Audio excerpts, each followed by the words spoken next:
break points in the game. They're most of the game in the last 20 seasons. They lead 66-52 at the half. Third quarter, this thing went from bad to ugly. Rudy Gay, he's picked by Curry. Then he brings it the other way, finds Durant. Warriors by 20. In fact, here's how good it was for the Warriors and how bad it was for the Spurs. In the third quarter alone, the Warriors scored 49 points. That is tied for the most allowed in any quarter in Spurs team history. That's a storied history. That's an aggressive dunk. That is also happy Kevin Durant, basketball player. This, however, is post-game with the media, Kevin Durant, following the 141-102 win. We've noticed that you hadn't talked for a while. Is it anything to do with anything on your mind, or has it just been coincidence that you haven't talked for some time? Why do you care? Because you usually talk. Oh, well, I didn't feel like talking the last couple of days. It was anything in particular? No, I just didn't feel like it. Had anything to do with conversation about free agency? Yeah, that's the conversation you're going to have. I don't think about that type of stuff. That's your job.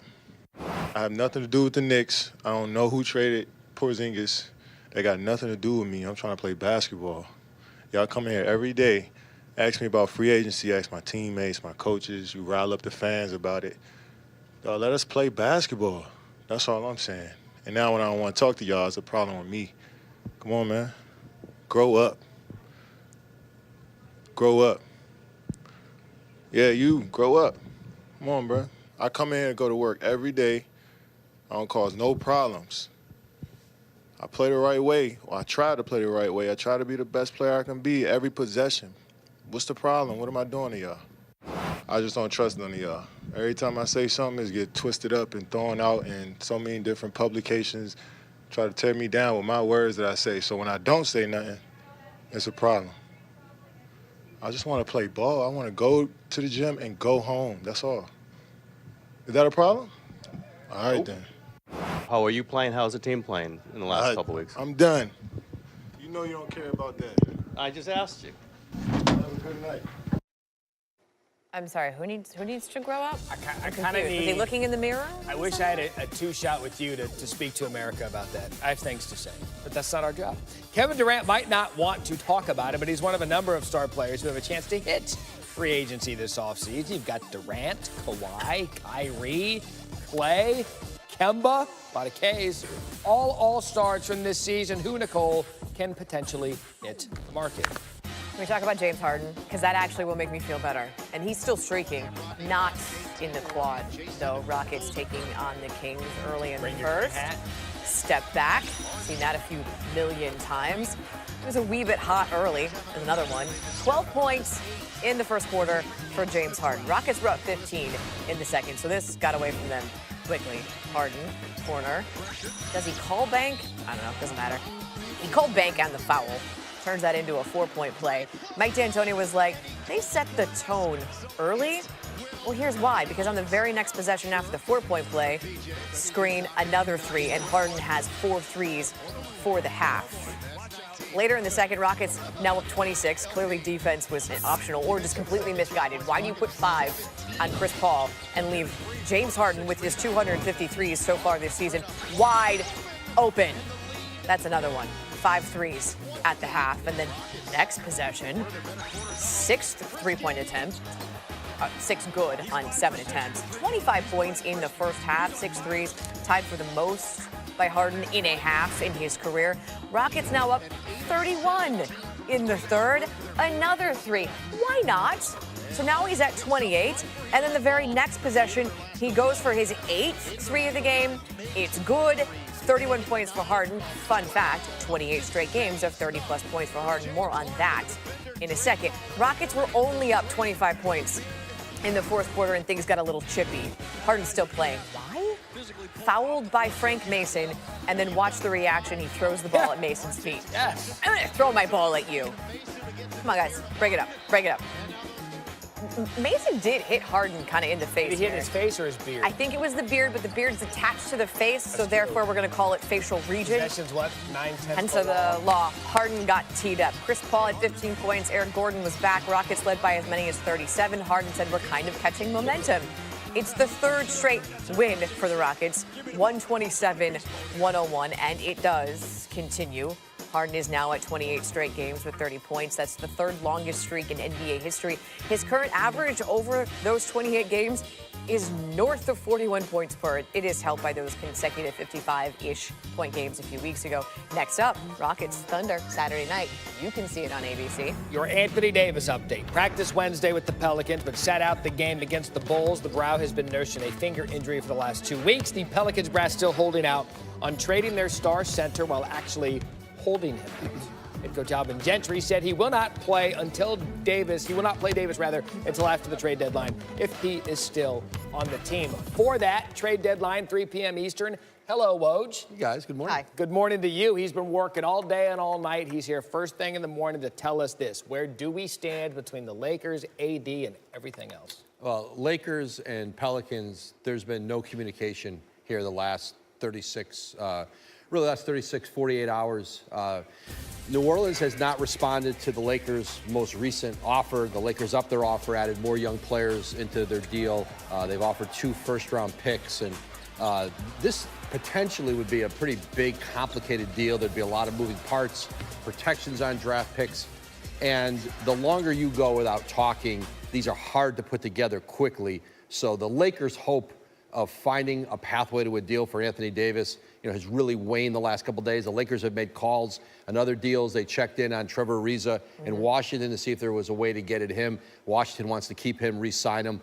Right now with the clock ticking toward 3 o'clock Eastern, it looks less likely than it has at any point in this that, at least with the Lakers, there's any deal. And right now, New Orleans isn't down the road with any team, but, deadlines cause teams to move and people to react. And so you never know what happens between now and mid-afternoon. 3 o'clock is the trade deadline. The interesting situation last night, Harrison Barnes traded from the Mavericks in the middle of the game. We'll have LeBron's reaction to that coming up in a little bit, but that does free up, $30 million in cap space for the Mavericks this offseason. What can they do? What do they want to do with that money? Well, you look at how their team's going to be built now around a 19-year-old Luka Doncic, 23-year-old Kristaps Porzingis.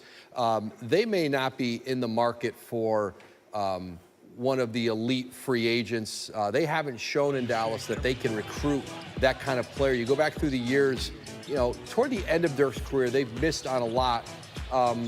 But they may be a year or two away again as free agents look at partnering with those 2 players. Porzingis comes back healthy. And I think people are just, the idea of playing with Doncic is going to become more and more intriguing to people. I do think Dallas can become a free agent factor again among the elite. I don't know if they are with these players still in their early 20s. And just because you have the space doesn't mean you have to use it. You can, get guys that may be a big number for 1 year, come back into free agency 2020 or 21. Doncic, by the way, isn't even in his early 20s. That's amazing. He's he hasn't even hit 19 that. years old. Yeah. What we see on trade deadline day is teams making moves for the right now, teams making moves for the future. Woj, a consummate pro, didn't even have a cell phone on the desk on trade day. I know, because I think it just goes directly into his ear. Hey, look, if it happens on or before trade deadline, we totally have you covered because SportsCenter is live on your TV now until 1 p.m. Eastern, and then that is followed by The Jump and their trade deadline special. We promise you're not going to miss a single thing. Good morning, Briscoe and Barry. Actually, it could be Barry and Briscoe. Could be Barry and Briscoe. I actually like Barry and Briscoe better. Well, by alphabetical. There you go. Yeah. So it's Barry and Briscoe. That is Giannis. Bucks hosted the Wizards. But before we get to last night's game, I want to remind you what happened February the 6th, 1 year ago. Giannis all over Tim Hardaway Jr. We show you that because last night was a bit of a dunk fest early in the first quarter. Malcolm Brogdon misses, but Giannis, that's how you're a good teammate. Was he playing tennis with that grunt and groan? Little Euro step. Getting in. The Bucks scored 50 in the first quarter. They were 20 of 27 from the field, 7 of 9 from 3. Giannis, it was a crazy game. And more of the Giannis in the second quarter. Spinning around, dunks it, and then gets the screen from Brook Lopez. Brogdon, no look pass. 3-pointer, it's good. 85 points for the Bucks in the first half. 43 points for Giannis in the game, only 4 assists. Bucks led 85-65. No one was missing. That's my point. No one was missing, including that guy. The fan, half-court shot, he gets $5,000. He sunk it. Indicative of the night. Giannis, I do it all by myself, toddler style. Like I said, 43 points, one shy of tying his career high.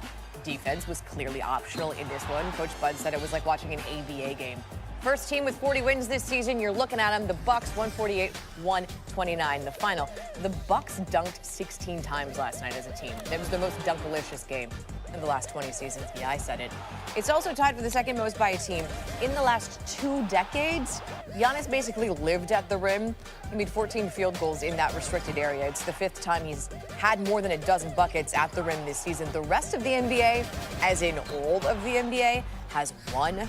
And Giannis was slightly ridiculous, 17 for 21 from the floor. Quick math, that's 81% and tied for the second best in a Bucks game ever. Only Kareem, not mortal, was better.